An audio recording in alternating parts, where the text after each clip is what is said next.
Mi nombre es Ángela María Montañez Pérez. Soy residente de primer año de oftalmología de la Fundación Universitaria Sanitas y en este video voy a hablar acerca de algunos pares craneales que intervienen en la inervación del ojo y sus estructuras adyacentes. El primer nervio que vamos a hablar es del nervio troclear, cuarto par craneal o nervio patético. Es un nervio puramente motor. Sus núcleos están localizados caudalmente a los núcleos oculomotores como vemos en la figura, a nivel de los colículos inferiores y están cerca de la sustancia gris periacueductal. Sus fascículos viajan dorsalmente y ventral a la sustancia gris del mesencéfalo. En el velo medular superior se cruzan. Estos son los únicos nervios craneales que se decusan completamente antes de salir del tronco encefálico y que abandonan el tronco encefálico por la cara posterior. Al salir del tronco encefálico corren a través de la cisterna circuncidando los pedúnculos y se dirigen hacia anterior como lo muestra el punteado amarillo. En esta imagen podemos ver el origen aparente de los nervios trocleares, los frenillos de las válvulas de Vicens. Como lo veníamos comentando, aquí podemos ver los núcleos trocleares, podemos ver la decusación que sufren dentro del mesencéfalo antes de salir y aquí podemos ver que cuando salen se dirigen hacia anterior. En esta imagen podemos ver que al dirigirse hacia la parte anterior se van a relacionar con dos estructuras arteriales. La primera es la arteria cerebral posterior y la segunda es la arteria cerebelosa superior, antes de entrar al seno cavernoso. Al entrar al seno cavernoso se van a relacionar con el nervio motor ocular común, con el nervio oftálmico y con la arteria carótida interna, dirigiéndose hacia anterior y buscando la salida hacia la cavidad intraorbitaria. Dentro del seno cavernoso vamos a ver la relación que tiene el nervio troclear, ya que está inferior al nervio motor ocular común, superior al nervio oftálmico, rama del trigémino, y superior con relación a la arteria carótida interna. Antes de ingresar a la órbita, el nervio troclear asciende y cruza el nervio oculomotor común. Ingresa por la fisura orbitaria superior, asciende y realiza un giro donde se dirige medialmente. Cruza el músculo elevador del párpado superior como nos lo muestra la gráfica y llega al oblicuo superior, músculo que inerva. La función de este músculo es la siguiente: depresión, abducción y rotación interna del globo ocular.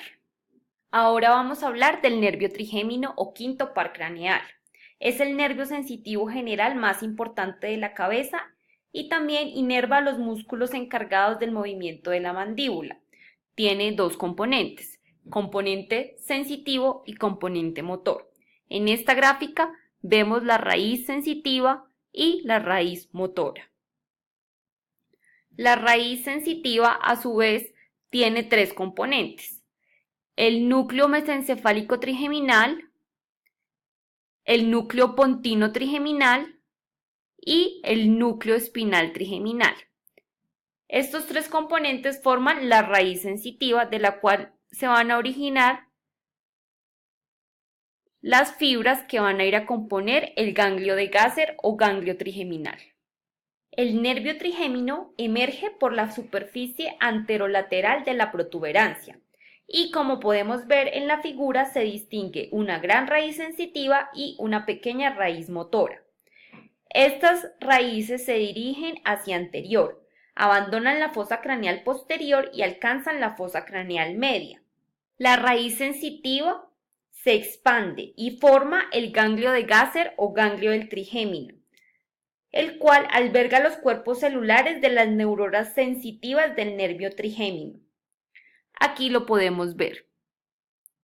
Posterior a este ganglio de Gasser se va a dar origen a las tres ramas del nervio trigémino: el nervio oftálmico, el nervio maxilar y el nervio mandibular. Como podemos ver, el nervio mandibular lleva su rama sensitiva y su rama motora. Cada uno de estos nervios abandona la cavidad intracraneal por diferentes agujeros. El nervio oftálmico lo hace por la fisura esfenoidal, el nervio maxilar por el redondo mayor y el nervio mandibular lo hace por el agujero oval. Ahora nos vamos a centrar en el nervio oftálmico, la primera rama del nervio trigémino. El nervio oftálmico se dirige en dirección anterior en la dura madre de la pared lateral del seno cavernoso. Abandona la cavidad craneal y alcanza la órbita a través de la fisura orbitaria superior. En su trayecto por el seno cavernoso, se dirige inferior al nervio troclear y al nervio motor ocular común, y antes de entrar a la órbita se divide en tres ramas: la rama nasal, la rama frontal y la rama lagrimal. El nervio lagrimal es la rama más pequeña de las tres ramas en las que se divide el nervio oftálmico. Entra en la órbita y se dirige hacia adelante sobre el borde superior del músculo recto lateral. A su vez, esta rama lagrimal se va a dividir en dos ramas más, una externa y una interna. La rama externa es la que va a dar inervación a la glándula lagrimal y la rama interna es la que me va a dar inervación a la conjuntiva y a la porción lateral del párpado superior. La rama externa del nervio lacrimal recibe una rama del nervio cigomático temporal, que transporta fibras posganglionarias simpáticas y parasimpáticas que se distribuyen por la glándula lagrimal. Es lo que vemos esquematizado en esta figura. Sirve de vía para que puedan llegar las fibras simpáticas y parasimpáticas a la glándula lagrimal. El nervio frontal es la segunda rama del nervio oftálmico. Como podemos ver en la figura, es la de mayor tamaño. Recibe aferencias sensitivas de las zonas extraorbitarias. Posterior a ingresar en la cavidad orbitaria, se dirige anteriormente entre el músculo elevador del párpado, como vemos acá, y entre el techo de la órbita. Y posteriormente se divide en dos ramas terminales, los nervios supraorbitario y el nervio supratroclear. El nervio supratroclear, el que vemos enmarcado en el recuadro, se dirige en dirección anteromedial. Pasa por encima de la tróclea y abandona la órbita medial al agujero supraorbitario, dando la inervación correspondiente a la conjuntiva, a la piel del párpado superior y a la piel de la zona inferomedial de la frente. El nervio supraorbitario, ahora enmarcado en el recuadro, es el más grande de las dos ramas. Se dirige entre el músculo elevador del párpado superior y el techo de la órbita. Y abandona la cavidad orbitaria por el agujero supraorbitario, dirigiéndose hacia la frente y hacia el cuero cabelludo. Por tanto, da inervación al párpado superior, a la conjuntiva, a la frente y a una porción del cuero cabelludo. El nervio nasociliar. El nervio nasociliar entra a la cavidad orbitaria por el anillo tendinoso común, a diferencia del nervio frontal y del nervio lacrimal, que lo hacen por la fisura orbitaria superior. Ya en el interior de la cavidad orbitaria, el nervio nasociliar cruza la superficie superior del nervio óptico a medida que se dirige en dirección hacia medial, por debajo del músculo recto superior. Al inicio del recorrido infraorbitario emite la primera rama, la rama comunicante con el ganglio ciliar.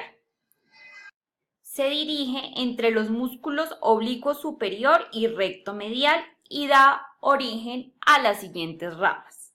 La primera, a los nervios ciliares largos. Son nervios sensitivos pero también pueden servir de transporte para fibras simpáticas encargadas de la dilatación pupilar, como lo vimos con el nervio lacrimal, que servía como canal o transporte para las fibras simpáticas y parasimpáticas. El nervio etmoidal posterior, el cual abandona la órbita por el agujero etmoidal posterior e inerva las celdillas etmoidales posteriores y el seno esfenoidal. La siguiente rama es el nervio infratroclear, que se distribuye por la región medial de los párpados, tanto superior como inferior, inerva el saco lagrimal y también lo hace con la piel de la mitad superior de la nariz. Y el nervio etmoidal anterior, que abandona la órbita a través del agujero etmoidal anterior y así da inervación a la fosa craneal anterior, a la cavidad nasal y a la piel de la mitad inferior de la nariz. Por último, vamos a hablar del nervio abducens, el sexto par craneal o también denominado nervio motor ocular externo. Es un nervio puramente motor que inerva al músculo recto lateral y va a producir la abducción del globo ocular. Se origina en el tronco del encéfalo, en la región parasagital de la parte media inferior, en el área de los colículos faciales.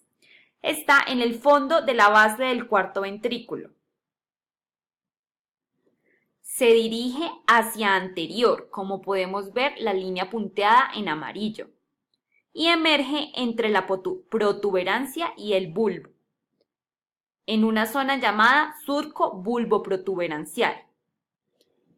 Con esta imagen también queremos mostrar la íntima relación que hay entre los núcleos del nervio abducen y los colículos faciales, ya que la línea punteada en naranja lo que quiere mostrar es cómo los colículos rodean el nervio abducens y luego se dirigen hacia anterior.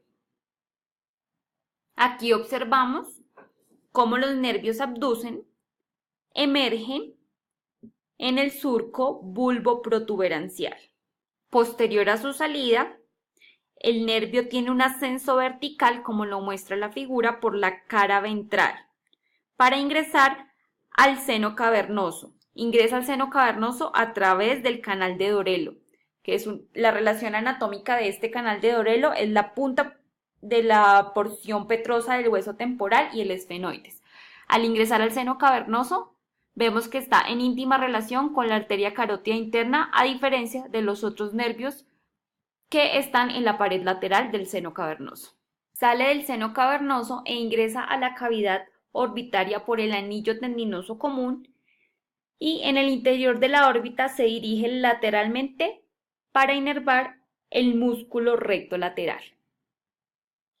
Esta es la bibliografía en la que me basé para hacer la presentación. Muchas gracias.